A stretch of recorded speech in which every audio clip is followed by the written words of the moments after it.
வைக்கணும் ஆண்டவரே. நாங்க வெறுமனே போகக்கூடாது ஆண்டவரே. என் ஜீவனுள்ள தெய்வம் எங்களுக்கு பேசும்படி கரத்தில் ஒப்பு கொடுக்கிறோம். இயேசுவின் மூலம் துதிக்கிறோம் நல்ல தகப்பனே. ஆமென், ஆமென், ஆமென். யோவான் 10ஆம் அதிகாரம், யாரும் எடுத்துக்கோங்க. யோவான் 10ஆம் அதிகாரம்.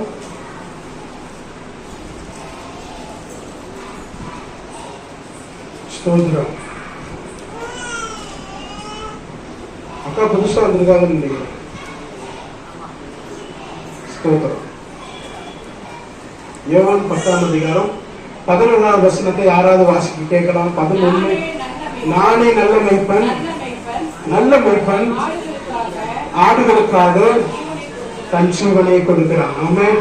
இந்த செய்தியோட தலைப்பு என்னன்னா நல்ல மேய்ப்பன். யார் நல்ல மேய்ப்பன் அப்படின்னா கர்த்தராகிய இயேசு கிறிஸ்து தான் நல்ல மேய்ப்பன். ஆமென். ஹல்லேலூயா. நம்முடைய ஆண்டவர் ரொம்ப நல்லவருங்க. எத்தனை பேர் நம்புறீங்க? ரொம்ப நல்லவர். அவரை போல ஒரு நல்ல தெய்வம் எங்கேயுமே இல்லைங்க. அவரை போல ஒரு ஜீவன் உள்ள தெய்வம் கிடையாது. நம்முடைய ஆண்டவர் ரொம்ப நல்லவர். நல்ல மெய்ப்பன் யார் என்றால் கர்த்தராகிய இயேசு கிறிஸ்து தான் நல்ல மெய்ப்பன். ஆமென். திருச்சபைக்கு தலைவர் யார் என்றால் கர்த்தராகிய இயேசு கிறிஸ்து தான். உலகம் முழுக்க தலைவோடி திருச்சபைகள் இருக்கு. சின்ன சின்ன திருச்சபையெல்லாம் இருக்குது. ஆனா எல்லா திருச்சபைக்கும் தலைவர் யாருன்னா ஒரே ஆளுதான், கர்த்தராகிய இயேசு கிறிஸ்து மாத்திரம் தான். Only one master. அவர் யாருன்னா ஜீசஸ் தான். ஆமென். தலைவர் அவர் தான். ஆமென். நாம சபைகள். ஆமென். ஹல்லேலூயா. இந்த சபைகள் கூடி வருகிற இடம் சபை. ஆமென். ஒண்ணே ஒண்ணு மாத்திரம் நல்லா புரிஞ்சுக்கணும். நல்ல மெய்ப்பன் யார் என்றால் ஆண்டவராகிய இயேசு கிறிஸ்து. அங்க நல்லன்னு வாசிக்கிறோம். நானே மெய்ப்பன் ஆண்டவர் சொல்லல, நானே நல்ல மெய்ப்பன்னு சொல்றேன். அப்ப நல்லதுக்கு ஆப்போசிட் என்னங்க? என்னங்க நல்லதுக்கு ஆப்போசிட் யாரு? கெட்டது. ஆதியாகமம் 1 அதிகாரத்துல வாசிக்கிறோம். தேவன் நல்லதுன்னு கண்டார். எல்லாத்தையும் நல்லதுன்னு கண்டார். வானத்தையும் பூமியை உண்டாக்கினார், நல்லதுன்னு கண்டார். நட்சத்திரத்தை உண்டாக்கினார், நல்லதுன்னு கண்டார். எல்லாத்தையும் ஆண்டவர் எப்படி கண்டாரா? நல்லதுன்னு கண்டார். ஏன் நல்லதுன்னா நல்ல தெய்வம் படைத்தது நல்லதுதான். ஆமென். ஹல்லேலூயா. எல்லாமே நல்லது. ஆமென். எல்லாத்தையும் வார்த்தையினால கர்த்தர் சிருஷ்டிக்கிறார். ஆனா உங்களை என்னையோ வார்த்தையினால சிருஷ்டிக்கல, தன்னுடைய கரத்தினால கர்த்தர் உண்டாக்கினார். ஆமென். ஹல்லேலூயா. கரத்தினால தன்னுடைய சாயலினால கர்த்தர் என்னையும் உங்களையும் உண்டாக்கினார். ஆமென். நல்ல மெய்ப்பன். அதுக்கு ஆப்போசிட் கெட்டன்னு வாசிக்கிறோம். கெட்ட மெய்ப்பன் இருக்குதாங்க இல்லையா? நல்ல மெய்ப்பன் எப்படிப்பட்டவர் என்றால் ஜீவனை கொடுக்கிறவர். கெட்டது என்ன தெரியுமா? கொள்றதுதான். மேல் வசனத்திலே வாசிப்போம். திருடன் திருடவும் அழிக்கவும் வருவரான் என்று வேறொன்றுக்கும் வரான். அவன் வரதுன்னா கொல்லணும் அழிக்கணும். வேற எதுக்குமே வர ரீசனே கிடையாது. அவன் ஒரே ஒரு காரணம், கொல்லணும் அழிக்கணும். நல்ல மெய்ப்பன் எப்படிப்பட்டவர் என்றால் தன் ஆடுகளுக்காக தன் ஜீவனை கொடுக்கிறது. அடிக்கடி சிந்திச்சு பார்ப்பேன். பரிசுத்தமான தேவன், பாவத்தை பார்க்காத சுத்த கண்ணன் நமக்காக இறங்கி வந்து, அவன் எனக்காக இறங்கி வந்து, அவன் தன்னையே கொடுத்து வெளியேறப்பட்ட ரத்தத்தினால ரட்சிக்கப்பட்டு கொடுத்திருக்கிறான். அவன் 2 கல்வன் இருக்கிறாங்க. சரிங்களா? சிலுவையில தொங்கும் போது 2 கல்வன், வலது பக்கத்துல ஒரு ஆளு, இடது பக்கத்துல ஒரு ஆளு, சென்டர்ல கத்தரை நிக்க வச்சாங்க. நான் யோசிச்சு பார்த்தேன், அந்த கல்வன் யாரு? திருட்டு போயில மத்தியில நடுவுல பரிசுத்தமான தெய்வத்தை நிக்க வச்சாங்க. ஆண்டவர் இந்த பூமியில வரும்போது டாக்ஸ் மட்டும் கொண்டு கட்டினாரு தெரியுமா? ஆமென். அந்த அளவுக்கு உண்மையுள்ள தேவன் அவர். நடுவுல நிக்க வச்சாங்க ஆண்டவரை. சரிங்களா? ஆண்டவர் நடுவுல நிக்க வச்சாங்க. யோசிச்சு பார்த்தேன், இந்த சட்டம் யாரால வந்துச்சுன்னா பிளாத்துவால வந்துச்சு. அக்கிரமக்காரன் 2 கல்வனுக்கு நடுவுல யாருங்க சட்டம் போட்டது? பிளாத்து தான் சட்டம் போட்டாரு. ஆனா இந்த சட்டம் போடுறதுக்கு முன்னாடியே 700 வருஷத்துக்கு முன்னாடியே ஏசாயா 53 கடைசி வசனத்துல வாசிக்கிறோம், அக்கிரமக்காரனில் ஒருவராக தேவன் எண்ணப்பட்டார். அக்கிரமக்காரனில் ஒருவராக தேவன் எண்ணப்பட்டார். பிளாத்து தன்னை அறியாமலே தேவ சித்தத்தை செய்யறான்.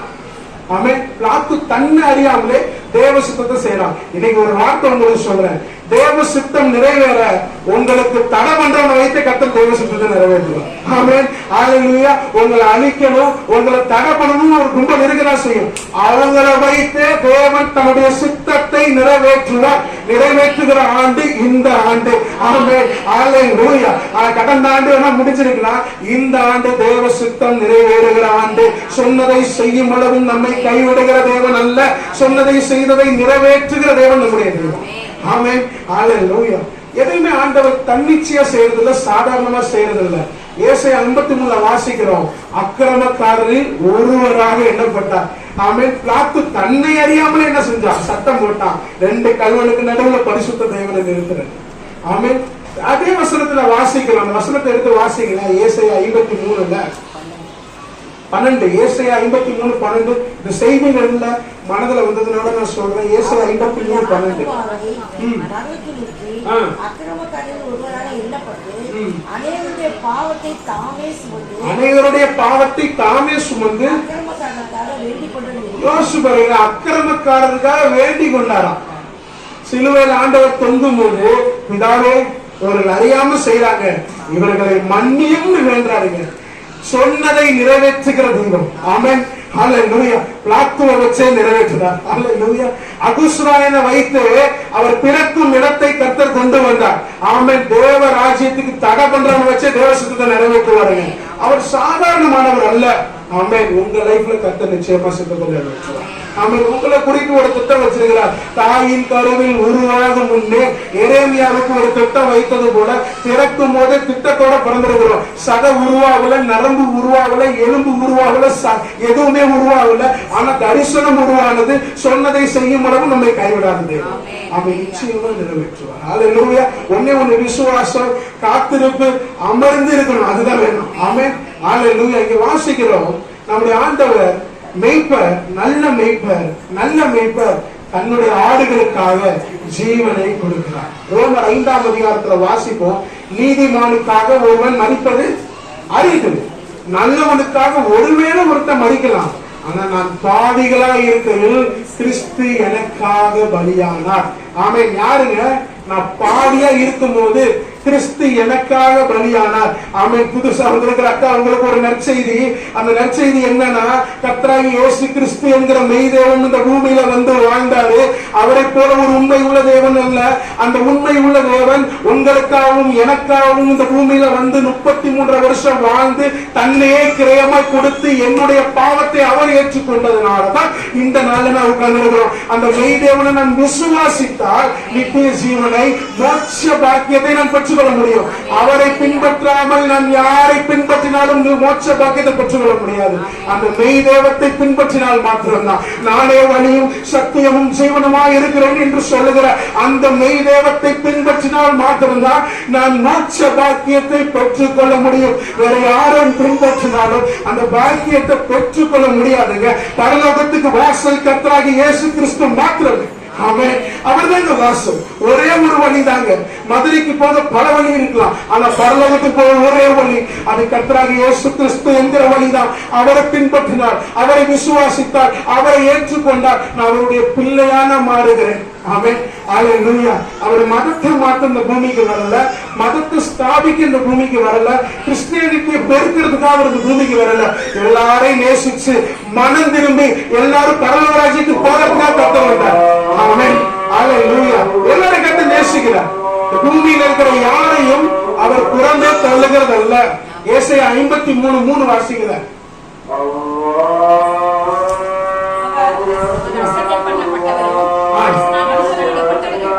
அசட்டை பண்ணப்பட்டவர், மனுஷரால் புறக்கணிக்கப்பட்டவர், துக்கம் நிறைந்தவர், பாட அனுபவிக்கிறார்.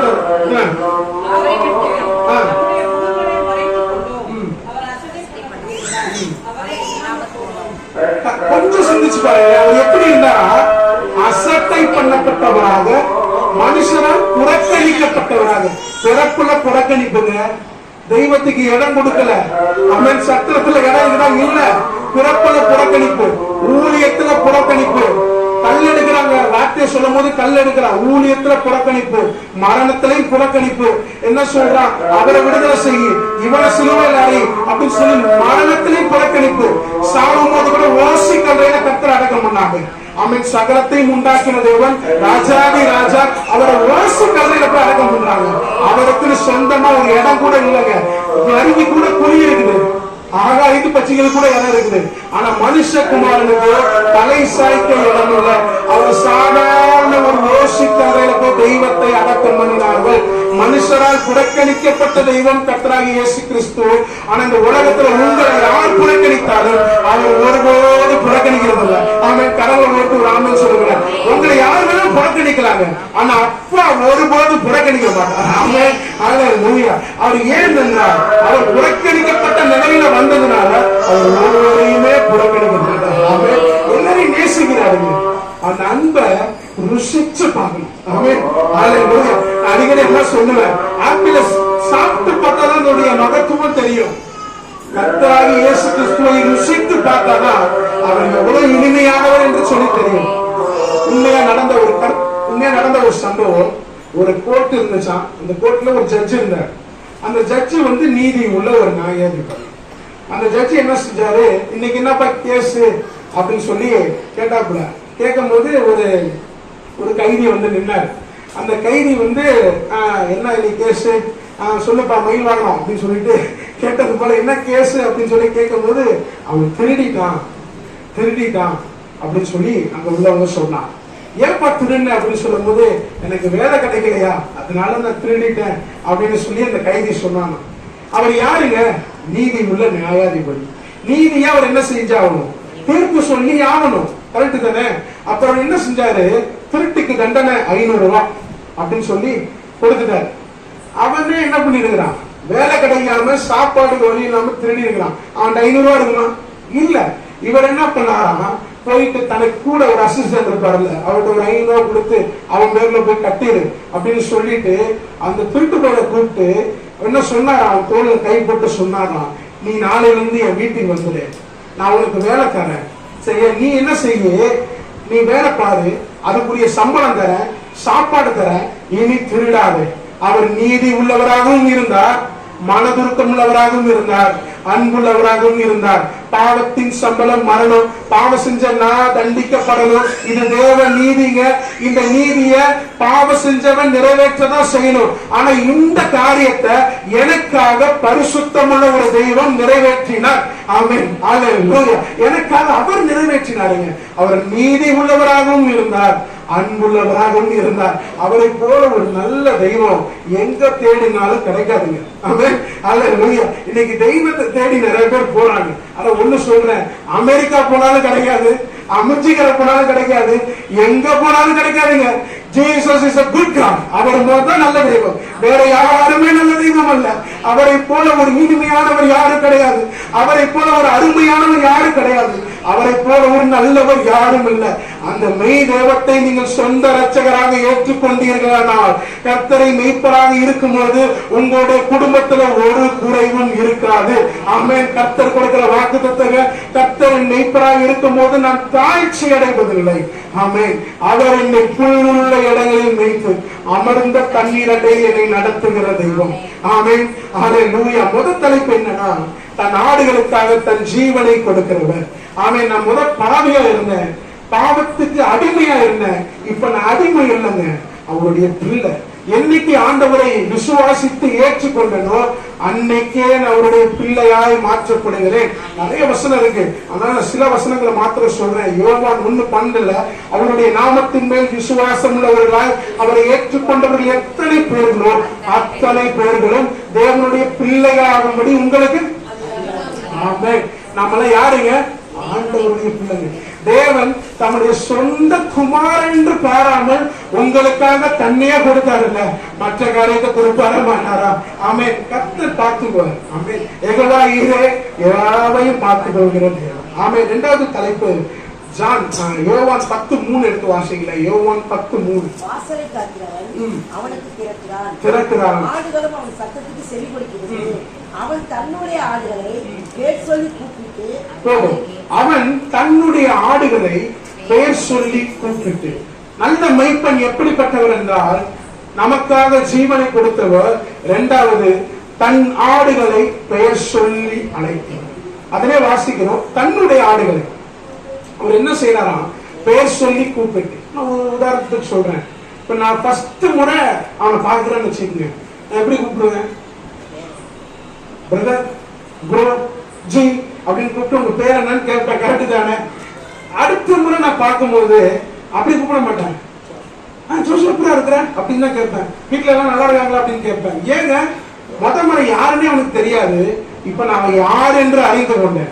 ஒரு மந்தை இருக்குது, மந்தையோட வாசல்ல மெய்ப்பன் நிக்கிறாரு. உள்ள ஒரு 100 ஆடு இருக்குதுங்க. 100 ஆடு இருக்கும் போது அந்த 100 ஆடுகள்ல ஒரு ஆடை சரியா ஒரு பேர் சொல்லி கூப்பிடுறாருன்னு வச்சுக்கீங்களேன். ஏதோ ஒரு பேர் பிராங்க்லின்னு கூப்பிடுறாருன்னு வச்சுங்க. காலையில இது போலதான் யதார்த்தமா ஒரு பேரை சொல்லி கூப்பிட்டு கடைசியில வந்து அந்த பேர்ல 2 ஆடுகள் இருந்துச்சான். உண்மையாவே பிளெஸிங்ஸ் தான் சொன்னோம். அவங்க ரொம்ப சந்தோஷப்பட்டாங்க. சரி ஓகே. அந்த மந்திரியில ஒரு 2 ஆடுகளை கத்த மெய்ப்பன் பேர் சொல்லி கூப்பிடுறாரு. பிராங்க்லின் நீங்க வாப்பா. எப்படி கூப்பிடுறார் என்றால் பிராங்க்லினம் முழுவதும் அந்த மெய்ப்பன் அறிந்ததுனால பேர் சொல்லி கூப்பிடுறார். உங்களை தாயின் கருவில் உருவாகும் முன்பே கர்த்தர் அறிந்திருக்கிறார். டாக்டர் கூட ஸ்கேன் எடுத்து பார்த்தாதான் தெரியும். அது 0.5% தான் தெரியுமா. ஆனா என்னுடைய தேவன், நம்முடைய தேவன் உருவாகும் முன்னே நம்மை அறிந்திருக்கிறார். எதுவுமே உருவாகலங்க. எலும்பு கூட உருவாகலங்க. தசை கூட உருவாகலங்க.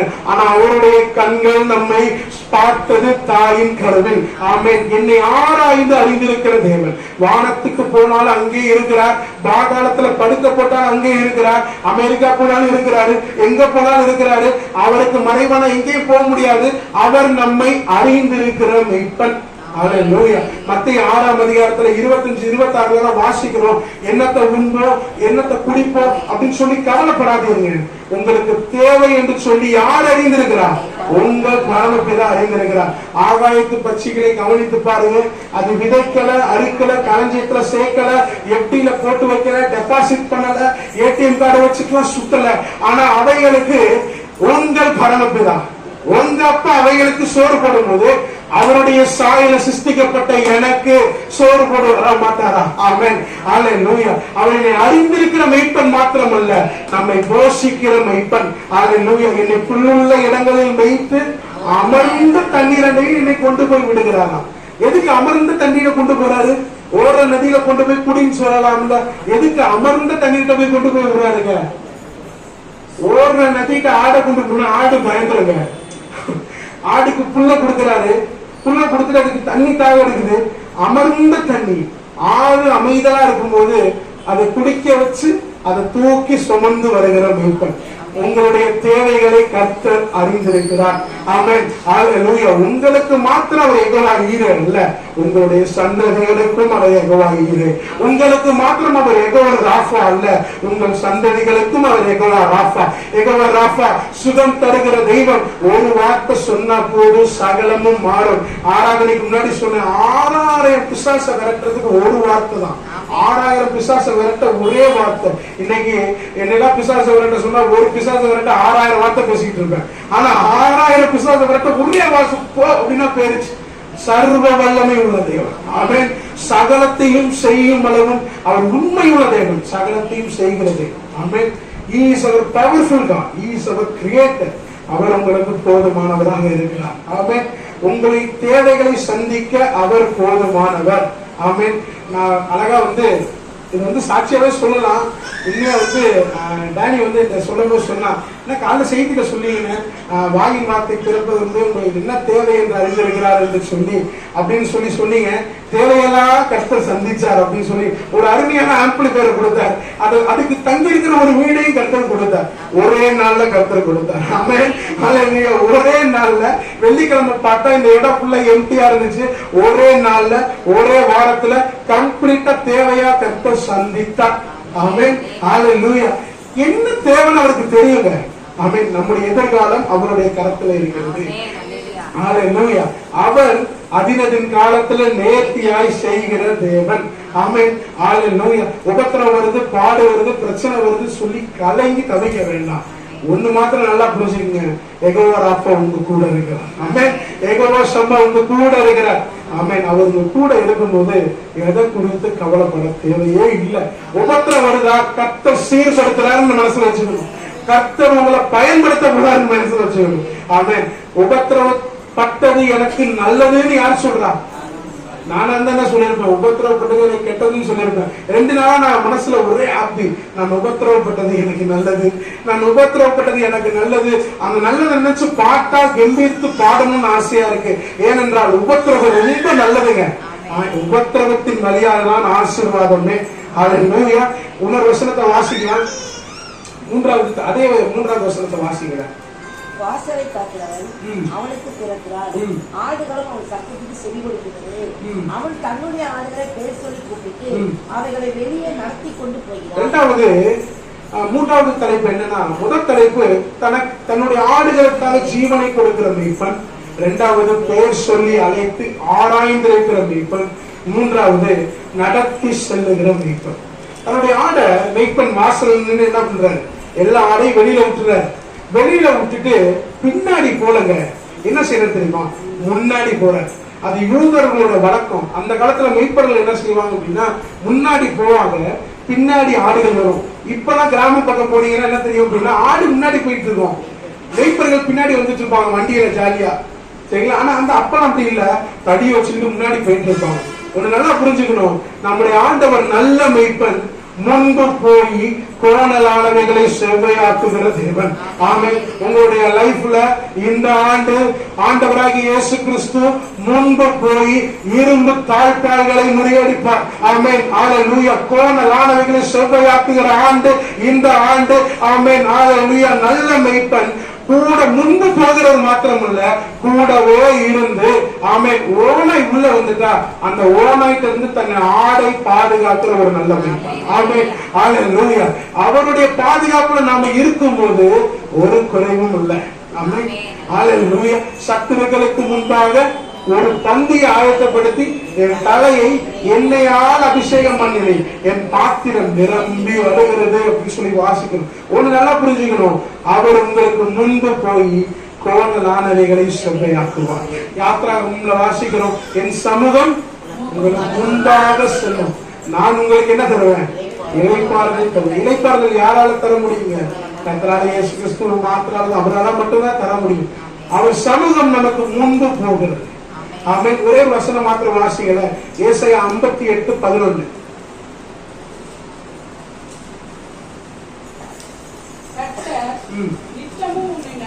நித்தமும் உன்னை நடத்தி மகா வறட்சியான காலங்களில் உன் ஆத்துமாவை திருப்தியாக்கி.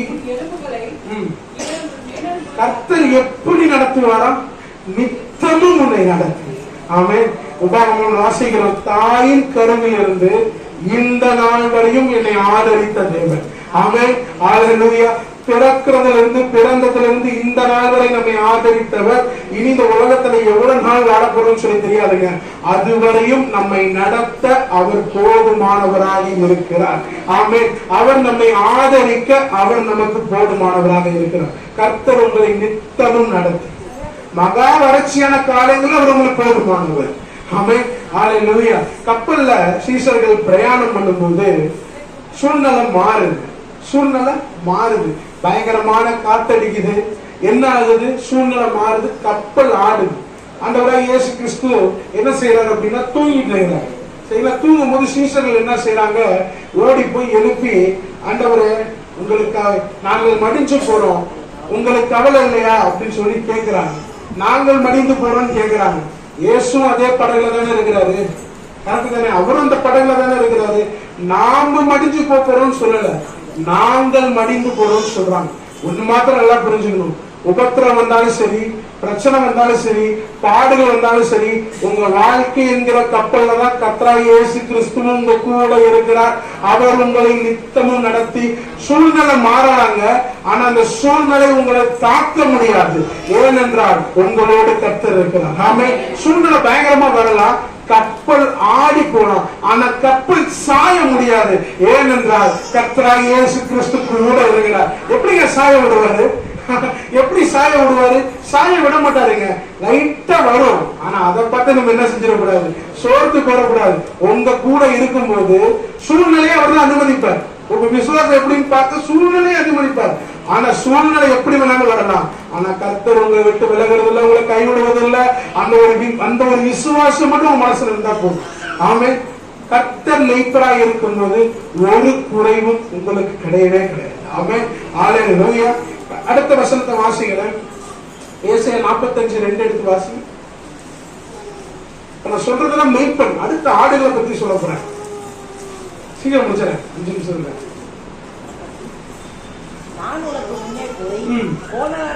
ஆல்ரெடி சொல்லிட்டேன். நான் உனக்கு முன்பே போய் கோணலானவைகளை சேவையாக்குவேன். ஆண்டவர் அழகா சொல்றாரு. 3வது தலைப்பு, நம்மை நடத்தி செல்லுகிற தெய்வம். ஆமென். ஒவ்வொரு நாளும் கர்த்தர் நம்மை நடத்துகிறார். அந்த ஒரு விசுவாசம் மாத்திரம் இருக்கணும். நம்மை நடத்துகிறார். அவருடைய சத்தத்தை கேட்டு நம்ம பின்னாடி போயிட்டே இருக்க வேண்டியதான். ஆமா. இப்ப 3 தலைப்பு நான் உங்களுக்கு சொன்னேன். முதல் தலைப்பு, நல்ல மெய்ப்பன் தன்னுடைய ஆடுகளுக்காக ஜீவனை கொடுக்கிறவர். 2வது, பெயர் சொல்லி அழைக்கிறவர். 3வது, நம்மை நடத்தி கொண்டு செல்கிறவர். அந்த ஆடு எப்படி இருக்கணும் அப்படின்னு சொல்லி அதே பகுதியில ஆண்டவர் சொல்றாரு. ஒரு 3 கருத்துக்களை மாத்திரம் சொல்லி நான் முடிச்சேன். அதே 3வது வசனம், யோவான் 10:3. அவனுக்கு திறக்கிறான், ஆடுகளும் அவன் சத்தத்துக்கு செவி கொடுக்கிறது. அவன் தன்னுடைய ஆடுகளை பேர் சொல்லி கூப்பிட்டு அவர்களை வெளியே நடத்தி கொண்டு போகிறான். 4 வாசிச்சு. அவன் தன்னுடைய ஆடுகளை வெளியே விட்ட பின்பு அவைகளுக்கு முன்பாக நடந்து போகிறான். இந்த 3வது வசனத்துல 4வது வசனத்துல ஒரே பேரு 2 தடவை வருது. யாரும் சொல்லுங்க பார்க்கலாம். 3வது வசனத்துல 4வது வசனத்துல என்னது?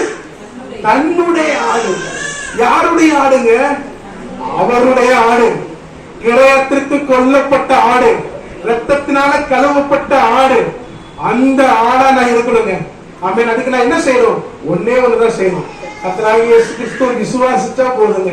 அவர் எனக்காக மரித்தார், எனக்காக உயிர்த்தெழுந்தார் என்று சொல்லி விசுவாசிச்சா போதும். கிரயத்திற்கு கொல்லப்பட்டீர்களே, மனுஷருக்கு அடிமைகளாகாதீர்கள் என்று சொல்லி வேதத்துல வாசிக்கணும். என்னை கிரயத்துக்கு வாங்கினது யாரு? கர்த்தர். ஆமென். இந்த இது வேணா நான் வாங்கி இருந்திருக்கலாம், நம்ம வாங்கி இருந்திருக்கலாம். இப்ப நான் வாங்கி இருக்கிறேன்னு வச்சுங்களேன், இது யாருக்கு சொந்தம்? எனக்கு சொந்தம். என்னை வாங்கினது யாருங்க? அவருங்க. அப்ப யாருக்கு சொந்தம்? அவருக்கு சொந்தமானதை கர்த்தர் விட்டுருவாரா? விடவே மாட்டாருங்க. ஆமென்.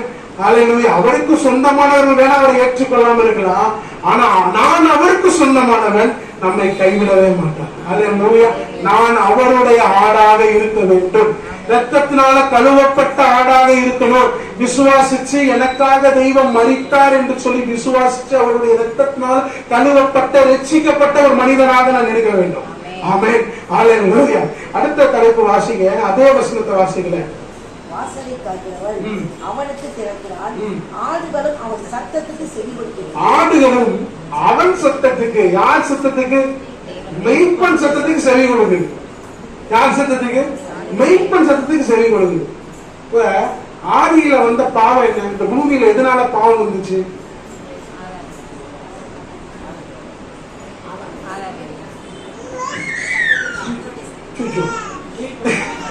சிம்பிள் கொஸ்டினே நமக்கு அது நமக்கு எல்லாமே தெரியும். சரிங்களா? நமக்கு எல்லாமே தெரியும். இந்த மாதிரி கேள்வி கேட்கும் போது என்ன செய்யறதுல தெரியறதில்ல. வெள்ளிக்கிழமையில, இந்த கடந்த வாரம் வெள்ளிக்கிழமை நடந்த இந்த வாலிப கூடுகையில எல்லாமே தெரியும் பசங்களுக்கு. திடீர்னு கேள்வி கேட்கும் போது ஏசு யாருடா அப்படின்னு சொல்லி ஒரு கேள்வி கேட்டோடனே ஒவ்வொருத்தரும் பார்த்த பார்வை இருக்கு பாருங்க. ரட்சிப்புனா என்னடா அப்படின்னு சொல்லி கேள்வி கேட்கும் போது தெரியும். ஆனா அந்த கேள்வி கேட்டா நம்மளுக்கு சொல்ல வராது. ஒண்ணு நல்லா புரிஞ்சுக்கணும். இங்க எதனால பாவம் வந்துச்சு? கீழ்ப்படியாமையினால பாவம் வந்துச்சு அப்படின்னு நம்ம சொல்லுவோம். இப்ப நல்லா புரிஞ்சு பாருங்க. ஏவாள் அம்மா இருக்கிறாங்கல்ல, நம்மளுடைய பாட்டியம்மா. அந்த ஏவாள் அம்மா என்ன செஞ்சாங்க அப்படின்னா, சர்பத்தோட டீனிங் பேசிட்டு இருக்கிறாங்க. சர்பத்தோட பேசிக்கிட்டு இருக்கிறாங்க. சரிங்களா? சர்பத்தோட என்ன பேசிக்கிட்டு இருக்கிறாங்க? சர்பம் சொல்லுது, இந்த பழத்தை பாரு, பார்த்தா நல்லா செழிப்பா இருக்கணும், இதை நீ சாப்பிட்டீனா நீ என்ன செய்வ? தேவனை போல மாறிடுவ அப்படின்னு ஏவாள் அம்மா பாக்குறாங்க, சாப்பிடுறாங்க, புருஷனுக்கு கொண்டு போய் கொடுக்குறாங்க. புருஷனாச்சும் தெளிவா இருந்திருக்கணும். யாருக்கு ஆண்டவர் வார்த்தையை சொன்னாரு? ஆதாம் தான் சொன்னாரு. அவன் புருஷன் ரொம்ப தெளிவா இருந்திருக்கணும். புருஷன் என்ன செஞ்சிட்டாரு? அவர் கவிதையெல்லாம் பேசுவார். அது நல்லா படிச்சு பாத்தீங்கன்னா தெரியும். ஆதியாகமத்துல ஆண்டவர் தன்னுடைய விலா எலும்புல இருந்து ஏவாளை உருவாக்கி ஆதாமத்தை கொண்டு வரும்போது அடுத்த வசனத்தை வாசிச்சீங்கன்னா ஆதாமுடைய வாயிலிருந்து வருகிற வார்த்தை ஒரு கவிதை போல இருக்கும். சரிங்களா? இப்ப கொஞ்சம் சிந்திச்சு பாருங்க. இப்ப என்னன்னா என்ன எங்க விட்டுட்டேன் நானு? ஏவாளம் என்ன செஞ்சுட்டாங்க? பழத்தை பறிச்சு சாப்பிட்டுட்டாங்க. பூமியில பாவம் சாபம் வந்துருச்சு. இப்ப ஒண்ணு நான் கேட்கிறேன், அவங்க என்ன செஞ்சிருக்கணும்? ஒரு நிமிஷம் சிந்திச்சிருக்கணும், ஒரு நிமிஷம் யோசிச்சிருக்கணும். என்ன சிந்திச்சிருக்கணும், என்ன யோசிச்சிருக்கணும்னா, தேவனுடைய சத்தத்தை நான் கேட்டிருக்கிறேன், அவரு கூடவே உலாவுனாரு, பகல்ல குளிர்ச்சியான வேலையில உலாவுனாரு. என்னுடைய மனவாளனுடைய சத்தத்தை நான் கேட்டிருக்கிறேன், அவருடைய இது இன்னும் புது சத்தமா இருக்குது அப்படின்னு சொல்லி அந்த ஏவாளம்மா சிந்திச்சிருக்கணும். சிந்திச்சிருந்தாங்க அப்படின்னா அந்த அந்நிய சத்தத்துக்கு செவி கொடுத்திருக்க மாட்டாங்க. அவங்களுக்கு என்ன சத்தங்க தெரியும்? ரெண்டே சத்தம் தான் தெரியும். ஒண்ணு தேவனுடைய சத்தம், ரெண்டாவது மணவாளனுடைய சத்தம், மூணாவது ஒரு புது சத்தம் வருது. அந்த சத்தத்துக்கு செவி கொடுத்ததுனாலதாங்க பூமியில பாவமும் சாவும் வந்துருச்சு. ஒண்ணு நல்லா புரிஞ்சுக்குங்க, தெய்வத்துடைய சத்தத்துக்கு மாத்திரம்தான் நம்ம செவி கொடுக்கணும். ஆமென். ஹல்லேலூயா. அந்த சத்தத்துக்கு செவி கொடுத்ததுனால தன்னுடைய சாயல, தேவனுடைய சாயல அந்த ஆதாமும் இழந்து போனாங்க. ஆதியாகமம் 1:27 வாசிக்கிறோம், மனுஷன் தேவனுடைய சாயலாக சிருஷ்டிக்கப்பட்டான் என்று சொல்லி. ஆதியாகமம் 5ஆம் அதிகாரத்துல வாசிக்கிறோம், தன்னுடைய சாயலாக தன்னுடைய ரூபத்தின்படி ஆதாம் பிள்ளைகளை பெற்றான்னு சொல்லி. அந்த தேவ சாயல் இழந்து போக என்ன காரணம் என்றால் அந்நிய சத்தத்துக்கு செவி கொடுத்ததுனால. ஆமென். கீழ்ப்படியாமை நிறைய காரியம் நம்ம பிரிச்சு பேசலாம். ஆனா அந்நிய சத்தத்துக்கு செவி கொடுத்ததுனால என்ன ஆகி போச்சு? பூமியில பாவமும் சாபமும் வந்துருச்சு. இன்னைக்கு நாம யாருடைய சத்தத்துக்கு செவி கொடுக்கிறோம்? நல்ல மெய்ப்பனுடைய சத்தத்துக்கு செவி கொடுக்கிறோமா, இல்ல அந்நிய சத்தத்துக்கு செவி கொடுக்கிறோமா? கர்த்தராகிய இயேசு கிறிஸ்து 40 நாள் பாஸ்டிங் முடிச்ச உடனே அவருக்கு பசி வந்துருச்சு. அப்ப அந்த நேரத்துல ஒருத்தர் கல்லு கொண்டுட்டு வரான், இந்த கல்லை அப்பமாகி நீங்க சாப்பிடுங்க அப்படின்னு சொல்லி. அவர் பசியோட இருக்கிறாரு. அவர் பசியோட இருக்கிறாருன்னு யாருக்கு தெரியுது? அவனுக்கு தெரியுது. சரிங்களா? சில வேளையில நமக்கு என்ன தேவைன்னு சொல்லி அவனுக்கு தெரிஞ்சு வச்சிருப்பாங்க. அதை கொடுக்கிற மாதிரி வந்துருவான். அவன் சத்தத்துக்கு நான் செவி கொடுக்க கூடாது. வார்த்தையினால கர்த்தர் அவனை தொடக்கிறார். அந்நிய சத்தத்துக்கு செவி கொடுக்க கூடாது, பரமனுடைய சத்தத்துக்கு மாத்திரம்தான் நான் செவி கொடுக்கணும். ஆமென். தெய்வத்துடைய சத்தம் இங்கதாங்க இருக்கு. ஆமென். அதெல்லாம் புரிஞ்சுக்கணும். அடிக்கடி அதான் சொல்லுவேன்.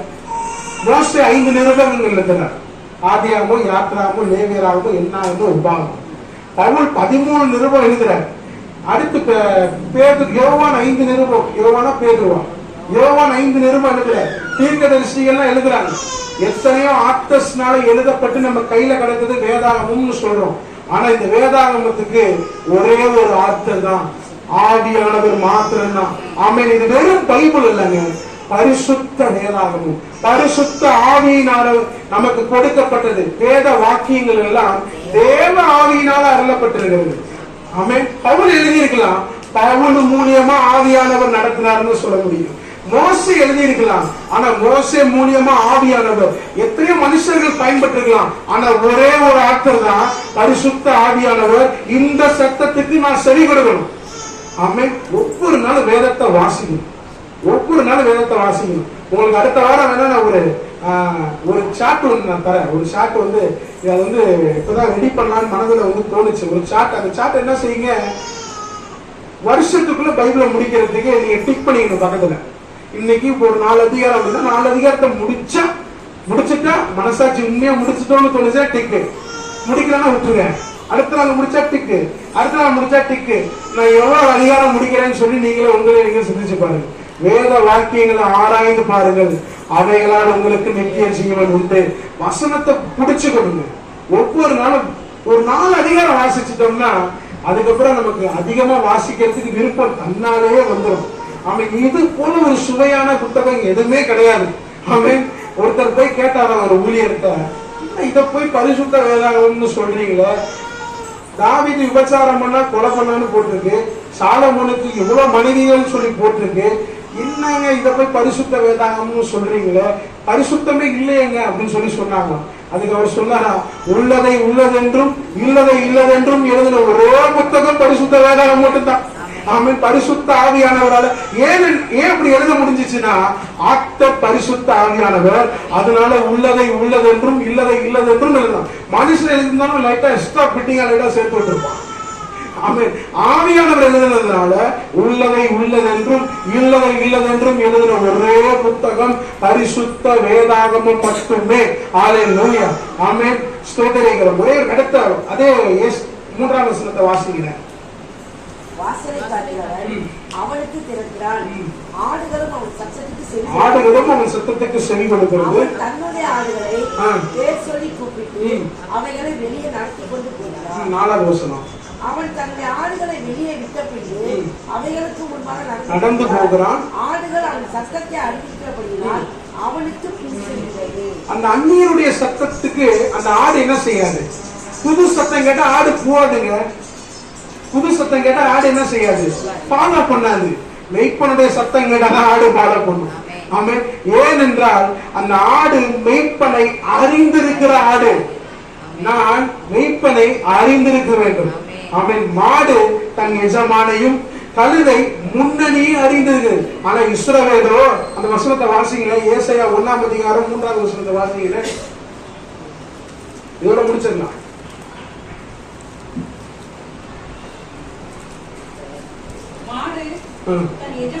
மாடு தன் எஜமானையும் கழுதை தன் ஆண்டவனின் முன்னணையும் அறியும். இஸ்ரவேலோ அறிவில்லாமையும் என் ஜனம் உணர்வில்லாமையும். நல்லா சிந்திச்சு பாருங்களேன், எவ்வளவு ஒரு பாரத்தோட எழுதியிருப்பாரு. கொஞ்சம் சிந்திச்சு பாருங்க. மாடு தன் எஜமான அறிந்திருக்கு, கழுதை தன் ஆண்டவன் முன்னணி அறிந்திருக்கு. ஆனா இஸ்ரவேலோ, தேவ ஜனமோ, ஆவிக்குரிய இஸ்ரவேலாகிய நாமோ அவருடைய சத்தத்தை, மெய்ப்பனுடைய சத்தத்தை அறியாம சங்காரமாய் கொண்டிருந்தோம். சத்தத்தை அறியலன்னா சங்காரம் தாங்க. சங்காரம் என்ன அர்த்தம்? அதுக்கு என்ன இன்னொரு விளக்கம் கொடுக்கலாம்? இன்னொரு பேர் என்ன கொடுக்கலாம்? அழிவுதான். கர்த்தருடைய சத்தத்தை கேட்காம அந்நிய சத்தத்துக்கு செவி கொடுத்தோம் அப்படின்னா எல்லா காரியத்துக்கும் ஆண்டவர் சத்தத்தை தான் கேட்கணும். குடும்பத்துல எந்த தேவையா இருந்தாலும், படிப்போ வேலையோ வாழ்க்கையோ துணையோ தெரியல, எல்லாத்துக்கும் அவர்கிட்ட தான் போகணும். ஆமென். யார்கிட்டையும் போய் புறஜாதிகள்கிட்ட போய் கேட்க கூடாது.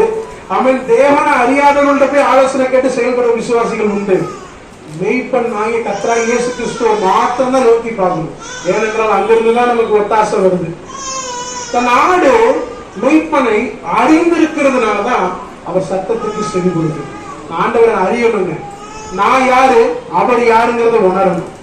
1 பேதுரு 2 பேதுரு ராசி பாருங்க. வீட்டுல போய் அந்த தேவனை குறித்த அறிவுக்கு அவ்வளவு இம்பார்ட்டன்ஸ் கொடுத்திருப்பாங்க. பவுல் பிலிப்பியர் 3ஆம் அதிகாரத்தில் எழுதியிருக்காரு, என்ன அவரை அறிகிற அறிவின் மேன்மைக்காக எல்லாவற்றையும் நஷ்டம் என்றும் குப்பைமா எண்ணுகிறார். பவுல் ஒரு வைராக்கியம் முடிச்ச மனுஷன் நியாயப்பிரமாணத்துல. 2வது, பவுல் ஒரு படிச்சவன். ஆனா அந்த பவுல் சொல்றாரு எல்லாமே குப்பை, எல்லாமே குப்பை. ஏன் அப்படின்னா அவரை அறிகிற அறிவின் மேன்மைக்காக. அவர் அறிஞ்சதுனால இதெல்லாமே குப்பையா தெரியுது. இன்னைக்கு நான் அவரை உண்மை, அவர் யார் என்று நான் அறிந்தேன் என்றால் நிச்சயமா என்னால அவருக்கு பிரியமா வாழ முடியும். அவர் சத்தத்துக்கு செவி கொடுக்க முடியும். 3 காரியங்கள். தன்னுடைய ஆடாக இருக்கணும், நாம அவருடைய ஆடாக இருக்கணும். 2வது, அவர் சத்தத்துக்கு செவி கொடுக்கணும். அவர் சத்தத்துக்கு செவி கொடுக்கணும்னா முதலாவது நான் அவரை அறிந்திருக்க வேண்டும். ஆமென். அதே யோவான் 10ஆம் அதிகாரத்துல 27, 28 வாசிங்கள. என் ஆடுகள் என் சத்தத்துக்கு செவி கொடுக்கிறது, நான் அவைகளை அறிந்திருக்கிறேன், அவைகள் எனக்கு பின் செல்கிறது,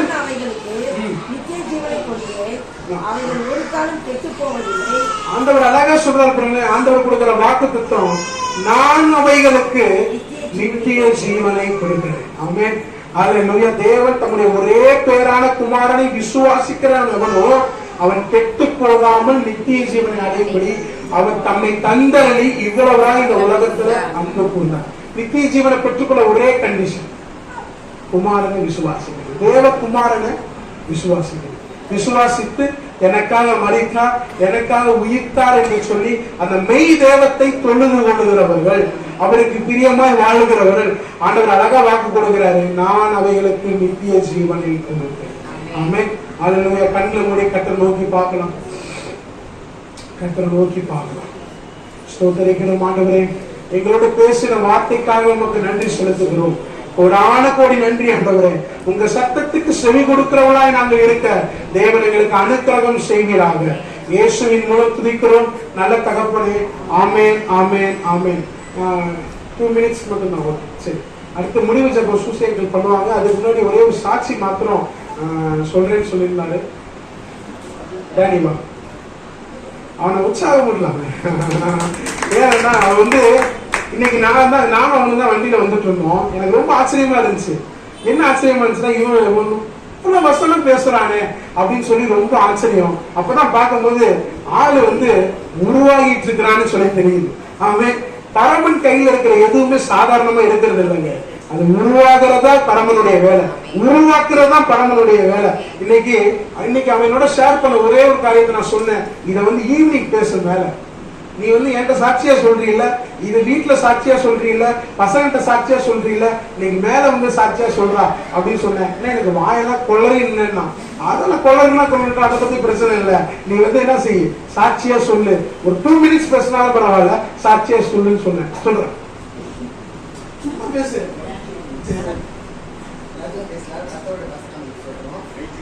மைக்ல பேசணுமா? பேசு பேசு. எல்லாத்துக்கும் பேசலாம். கர்த்தருடைய வசனம் புத்தகம் இன்னைக்கு காலையில் ஒரு 7 மணிக்கு ஒரு 4 மணிக்கு எல்லாம் சமயபுரம் தாண்டி புது சொல்லி ஒரு ஊருக்கு முடியத்துக்கு போயிருந்தோம். ஸோ போகும்போதும் சரி வரும்போதும் சரி 2 பெரிய ஆக்சிடென்ட் நான் பார்த்தேன், அதாவது விபத்தை நான் பார்த்தேன். அது பார்க்கும் பொழுது அந்த 2 இடத்துலையுமே நான் என்ன தான் பார்த்தேன். ஸோ போகும்போது ஃபர்ஸ்ட் என்ன பார்த்தீங்க அப்படின்னா ஒரு கருப்பு கலர் நாய் ரோட்டில் இந்த பெபோனை ரொம்ப எட்டாச்சு சொல்லிட்டு கிட்டத்தட்ட ஒரு 60-70 கிலோமீட்டர் ஸ்பீடில் போயிட்டு இருந்தாங்க. போயிட்டு இருக்கும்போது எங்களுக்கே ஸ்பீடுக்குள்ள ஒரு கார் கிராஸ் பண்ணுறது. அது கிட்டத்தட்ட எப்படி பார்த்தாலும் ஒரு 170-150 ஸ்பீட் அந்த வந்துருக்கும். ஸோ அந்த கார் போன ஸ்பீடுக்கு முன்னாடி போன ஒரு பிளாக் கலர் நாய், தெருநாய் தான், பட் அடிச்சு அடியில் அந்த நாய் 4 சுற்று மேலே சுற்றிட்டு கீழே கிட்டத்தட்ட ஒரு 5 சுத்தாக சுற்றிடுவோம். சுற்றிட்டு அது கீழே கிடக்குது. அந்த கார் வரைக்கும் போயிடுச்சு. பின்னாடி நானும் பிரபோன்னு ரொம்ப நாயை இருந்தாங்க. பிரபோனை ஓடிட்டு போயிட்டாங்க. நான் நாயை பார்க்குறேன், நாயோட வாழை காணாம். சம்மடி. நான் அந்த இடத்துல நான் முதல்ல உணர்ந்தது என்னையே தான். ஏன்னா இங்கே போகும்போது நைட்டு வரைக்கும் நான் என் புல்லட் எடுத்துகிட்டு போகிறது தான் ஐடியா இருக்கும். பட் அதை புல்லட் வேணாம், நான் ஸ்கூட்டிலே கூட்டு போய் சொல்லிட்டு அதுலேயே கூட்டு போகிறாங்க. இதே அந்த வார்த்தை சொல்லலை அப்படின்னா கண்டிப்பாக புல்லட்டில் போயிருந்தேன் அப்படின்னா அந்த நாய் இந்த இடத்துல கண்டிப்பாக நான் ஆதாரம் இருந்திருப்பேன். அந்த அளவுக்கு வேகமாக போகக்கூடிய ஆள் தான் நான். பட் ஆனால் இதுக்கப்புறம் நான் வேகமாக போகிறது கரெக்டாக ஒப்புரவாயிருக்கேன்.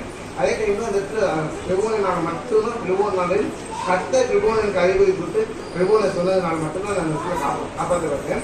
அதே மாதிரி ஊழியத்துக்கு போயிட்டு வரும்பொழுதும் சரி, ஒரு வயசானவர் ஆக்சிடென்ட் ஆகிட்டு படுத்திருக்காரு. அவரோட கை பார்த்தீங்க அப்படின்னா கையிலேருந்து ரத்தம் ஃபுல்லாக ஊற்றிட்டு இருக்கு. அவர் உயிரோடதுக்காக எனக்கு எனக்கு தெரியல. பிரபோனை நிப்பாட்டாமல் வந்துட்டாங்க. எனக்கே ரொம்ப பயமாக இருந்துச்சு. பிரபோனை நிப்பாட்டாமல் வந்துட்டாங்க. ஸோ அந்த ஆக்சிடென்ட் பார்க்கும்போது அந்த வயசான இடத்துல நான் என்னையே தான் பார்த்தேன். இதெல்லாம் நான் புல்லட் எடுத்து வந்ததுன்னா கண்டிப்பாக இந்த 2 ஆக்சிடென்ட் ஏதாவது ஆக்சிடென்ட் நான் மாட்டிருக்கேன். இந்த 2 இடத்துலையுமே கரெக்டாக நம்ம காப்பாற்றிருக்காரு. இதுக்காக நான் திடீர்னு பார்க்கும்போது எனக்கு ஒரு வசனம் வந்துச்சு. சங்கீதம் 91:11 உன் வழிகளெல்லாம் உன்னை காக்கும்படி உனக்காக தம்முடைய தூதர்களை கட்டளையிட்டார் அப்படின்னு. நான் போன எல்லா இடத்துலையுமே நான் இந்த ஊழியம் இல்லை, நிறைய ஊழியத்துக்கு விபத்து கிடக்கும் போது நான் வண்டி எடுத்து போகும்போதுலாம் கிட்டத்தட்ட எப்படி பார்த்தாலும் ஸ்பீடாக தான் போவேன். அந்த இடத்துல போகும்போதெல்லாம் ஒரு இடத்துல கூட எனக்கு எந்த ஆக்சிடென்ட்டுமே ஆகாத அளவுக்கு இன்னைக்கு நான் புல்லட் எடுத்து 7 மாதம் ஆச்சு. 7 மாதத்துல எனக்கு கர்த்தர் நேர்த்தியாக காப்பாற்றாரு. அதுக்கு இப்போ கூட விபத்து ஒரு வசனம் சொன்னாங்க, ஒரு சமூகம் உனக்கு முன்பாக போகும் அப்படின்னு. ஏன்னா நான் வண்டி எடுத்துட்டு போன எல்லா இடத்துலையுமே அவர் சமூகம் எனக்கு முன்பாக போனதுனால மட்டும்தான் எனக்கு காப்பாற்றினாரு. உண்மையிலே அவர் இல்லை அப்படின்னா நான் எனக்கு கிடையாது. அவர் ஃபுல்லாக அவர் நேசிச்சதுனால தான், இந்த பாவியான இல்லை நேசிச்சதுனால மட்டும்தான் நான் இங்கே இருந்திருக்கேன். ஸோ அதுக்காக கற்றுக்கிட்டு உண்மையாவே அனுபவிச்சு சொன்னா ஆச்சு. ஆமா,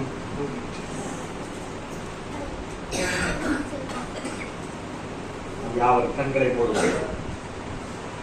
கேட்ட வசனத்தின் வழியாக கர்த்தரின் மேய்ப்பராக இருக்கிறார். அந்தபடினாலே அவருடைய வார்த்தைகளுக்கு, அவருடைய சத்தத்திற்கு நான் செவி கொடுப்பேன்.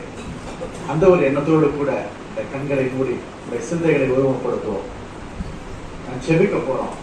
ஆண்டவரே, நான் உங்களுடைய சத்தத்திற்கு செவி கொடுத்திருக்கிறேனா? இத்தனை நாள் நம்முடைய வார்த்தையை கேட்டுட்டு இருக்கிறப்பா, நீ இனியத்தினாலும் ஆண்டவரே நான் உண்மையாய் உடைய சத்தத்திற்கு செவி கொடுத்த ஆண்டவரே, நான் வாசிக்கிற வார்த்தைகள் நிமித்தமாக நான் வாழ்ந்து காண்பிப்பேன் என்கிறதான ஒரு நிச்சயத்தோடு கூட நம்ம கடந்து போக போறோம். அதற்கு முன்பதாக ஆண்டவருக்கு நம்ம ஒப்புக் கொடுப்போம். ஏனென்றால் அவருடைய சத்தத்திற்கு செவி கொடுக்கிற பொழுது நம்முடைய பிள்ளைகளா இருக்கிறோம். அது மாத்திரமல்ல, கைவிடாத தேவன் ஓடு கூட இருக்கிறபடினாலே அவரிடத்துல நான் அவரை நோக்கி பார்க்க போகிறோம். செவிக்கலாம். திருப்போட நல்ல ஆண்டவரே, எங்களுக்கு கொடுத்த நல்ல மாணவர்களுக்காக நாங்கள் நன்றி செலுத்துகிறோம் அப்பா. இப்பொழுதும் அப்பா உடைய வார்த்தைகளை கேட்கும்படியாக கர்த்தர்கள் ஒவ்வொருவருக்கும் கிருபை செய்து அதற்காக நாங்கள் நன்றி செலுத்துகிறோம் அப்பா. ஆமா ஆண்டவரே, கேட்ட வார்த்தையின்படியாக ஆண்டவரே நாங்கள் ஆண்டவரே உம்முடைய சத்தத்தை கேட்கிறவர்களாக எங்களை வைத்திருக்கிறீரப்பா.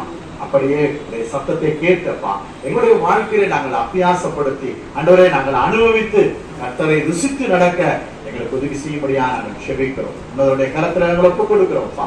கேட்ட வார்த்தைகள் நாங்கள் பெரிதாவாய் போகாதபடிக்காக எங்கள் இருதயத்திலே நாங்கள் பதித்தவர்களாய் தொடர்ந்து ஆண்டவரே எங்களுடைய ஆவிக்குரிய வாழ்க்கையில நாங்கள் முன்னேறி செல்ல எங்களுக்கு உதவி செய்யுங்கப்பா.